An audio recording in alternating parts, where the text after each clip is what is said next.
Yeah, yeah. There's the awesome flower. Shakate.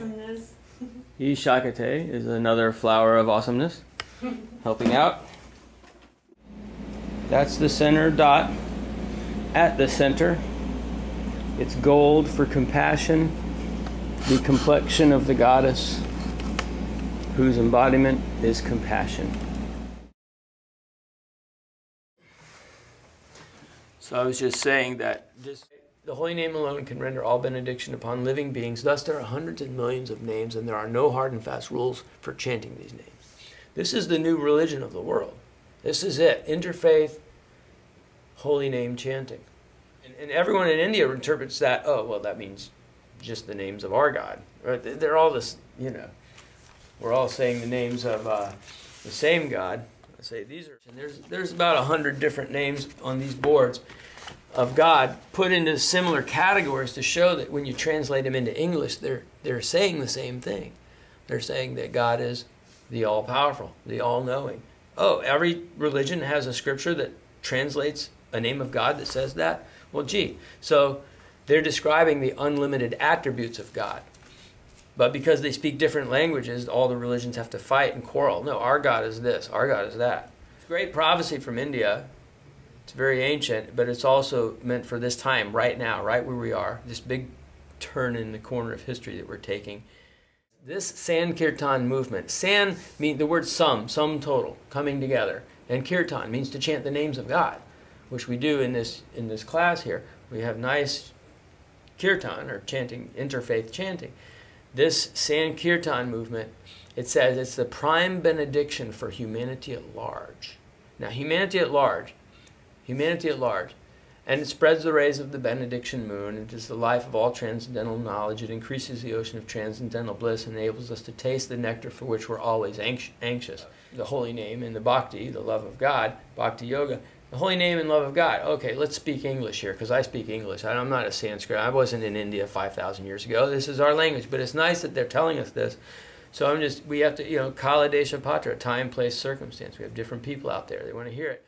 And the thing is, when you're in a religion, and you're in it to the degree that you're totally, practically against other religions. And so that's the problem. Who are the rest of the people? That's humanity at large. This predicts that humanity at large will break away and do interfaith chanting. And that it will increase like the moon, like the waxing moon. It says, that's the next part of the verse. Who can stop the waxing moon? It's the prime benediction for humanity at large. It spreads the rays of benediction like a waxing moon. That's what it says. And everybody's been trying all kinds of positive things to try and save the world. They're trying and trying. And all this hippie speculation and even religions saying that they're the only way, everything still doesn't add to it. It makes more quarrel, more hypocrisy, and it goes down. In India, millions of people. It was the biggest revolution, but it was sublime, it was spiritual. And it was 500 years ago. And it's recorded, but people don't look at it as such because it was actually the explosion of the holy name onto the scene, being inaugurated into the world. The peak of every great religion, if it's Native American, if it's Islam, it was this great chanting. That was the peak of their height. But it went under the ground like a seed. It went under the ground like a seed until all the children of all the lands come together. That's what I realized.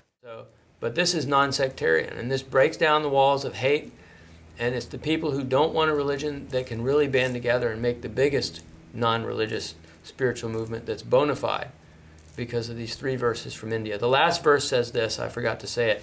It's the one that says we should wear it on our neck all the time. One should chant the holy name of the Lord in a humble state of mind, thinking oneself lower than the straw in the street. One should be more tolerant than a tree and ready to offer all respect to others and expect none in return. That's a very selfless place. And when it says when you get to that selfless place, you can see God inside the holy name. And you will relish chanting the holy name constantly, because when you really see God, why do you want to see God with your eyes? Why not with your ears? In this age, the Lord descends in the sound of his name. So you have perfectly good sense of hearing to see God with. We hear through the ears, but with our heart. Have a mantra, and you want to help break down the walls. These people do not own The priestly mafia in every religion does not own their particular name of God. I composed this a long time ago to share with this Interfaith Alive mission, IAM, and then IAM, and it's been catching on. So we're just going to do this a few times to the people out there. Get your rock, your stone, your beads, and join. Allah, Allah, Buddha, Buddha, Jesus, Jesus, Yahweh, Yahweh, Wankan, Tanka, Great Spirit, Hare Krishna, Radhe, Radhe. Next bead. Allah, Allah, Buddha, Buddha, Jesus, Jesus, Yahweh, Yahweh, Wankan, Tanka, Great Spirit, Hare Krishna, Radhe, Radhe. Allah, Allah, Buddha, Buddha, Jesus, Jesus, Yahweh, Yahweh, Wankan, Tanka, Great Spirit, Hare Krishna, Radhe, Radhe. Allah, Allah, Buddha, Buddha, Jesus, Jesus, Yahweh, Yahweh, Wankan, Tanka, Great Spirit, Hare Krishna, Radhe, Radhe. Allah, Allah, Buddha, Buddha, Jesus, Jesus, Yahweh, Yahweh, Wankan, Tanka, Great Spirit, Hare Krishna, Radhe, Radhe. Two more times. Allah, Allah, Buddha, Buddha, Jesus, Jesus, Yahweh, Yahweh, Wankan, Tanka, Great Spirit, Hare Krishna, Radhe, Radhe. Allah, Allah, Buddha, Buddha, Jesus, Jesus, Yahweh, Yahweh, Wankan, Tanka, Great Spirit, Hare Krishna, Radhe, Radhe. It's addictive once you start. If you're sitting and you get your bliss bubble situated, burn some sage. If you're sitting, calm your mind and then do this, you don't want to stop, and you'll be like meditating 1, 2, 3, 4, 5, 6, 7, 8, 9, 10 rounds. We need the sentiment that is in the Bible, in the New Testament with Jesus. We need the gravity of the Old Testament to look at the history of humanity coming out of this dark age in the last 5,000 years. We need the Tao Te Ching. It's a small, thin book of Taoism. That's the kind of thing you put in your pocket and take on a walk with you. It's like having a walking on a path of gold, because you can take it out and meditate on one little word in it or a thought in it and go. It's sort of like the mini reflection scripture. And Islam is very powerful. It helps us, the word means to yield to God, and helps us see that yielding process is very important, because we have all our personal desires and they actually do take us down below ourselves. And it's both uncomfortable to live in a life that you're constantly doing things that takes you below yourself, like people who are addicted to so many things or have bad relationship patterns. They think they're satisfying themselves by going into those things, but they're going below themselves and they become unsatisfied. So yielding to the higher path, every religion has something important to give.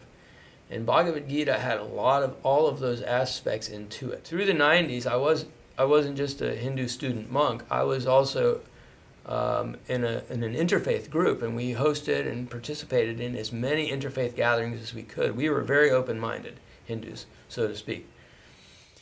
But I always saw people come to these festivals. They didn't want to go there like a smorgasbord to choose a religion and join one. There were people there looking for hope in humanity, and they would always huddle off to the back or the side. And we came here because we were looking for hope in the world. Interfaith, hope, something. They didn't want to, the interfaith festivals, you got people bowing, agreeing to disagree with respect, and they share their little song or some little reading. That's who I found when I finally went on my Interfaith Alive tour, were those people. And that's what I found was hope for humanity, for me anyway. We're all looking for the highest hope. That's eagle medicine. It's the highest knowledge we can find. And then it's just a matter of us distributing it. Because you can't say you're doing the will of God unless you try the expressed will of God first, before you try to jump into the ecstatic will of God. But now that I've found somewhat what it might be that gives hope for the future, I'm trying to pass that on. Thank you for putting up with me.